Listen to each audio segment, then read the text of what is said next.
Halo teman-teman, pernah nggak sih kalian dengar istilah efusi pleura?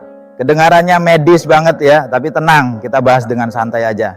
Nah, pertanyaannya seberapa sering sih efusi pleura ini terjadi di masyarakat? Apakah ini penyakit yang langka atau justru cukup sering ditemui?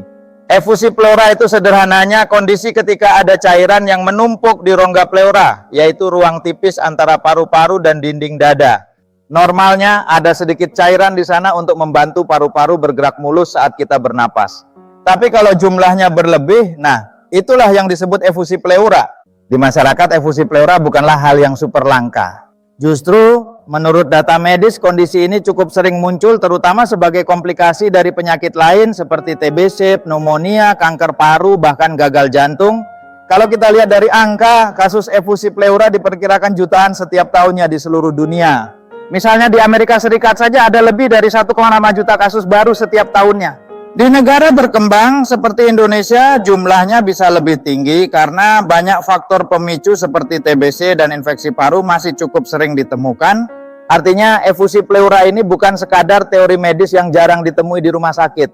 Dokter paru atau penyakit dalam hampir setiap hari ketemu pasien dengan masalah ini. Efusi pleura bisa menyerang siapa aja, tapi ada kelompok yang lebih berisiko. Misalnya orang dengan penyakit paru kronis kayak TBC atau pneumonia, pasien kanker paru atau kanker payudara yang bisa menyebar ke pleura, orang dengan penyakit jantung atau ginjal yang bikin cairan mudah menumpuk. Jadi kalau ada gejala seperti sesak napas, nyeri dada saat tarik napas dalam, atau batuk berkepanjangan, jangan anggap sepele. Bisa jadi itu tanda cairan mulai menumpuk di paru-paru. Karena efusi pleura seringkali jadi efek samping dari penyakit lain, penting banget menjaga kesehatan paru dan daya tahan tubuh kita. Salah satu kunci pencegahan adalah mengontrol infeksi dan memperkuat sistem imun. Nah, disinilah peran herbal bisa jadi pendukung alami. Salah satu tanaman herbal yang dikenal kuat untuk kesehatan pernapasan adalah sambiloto. Tumbuhan ini punya sifat antiinflamasi, antivirus, dan antibakteri.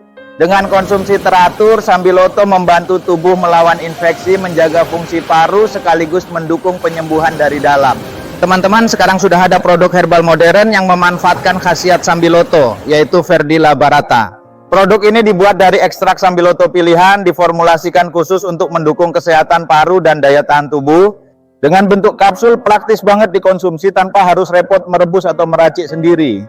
Tentunya Verdila Barata bisa jadi pilihan tepat buat teman-teman yang peduli dengan kesehatan paru dan ingin menjaga tubuh tetap fit.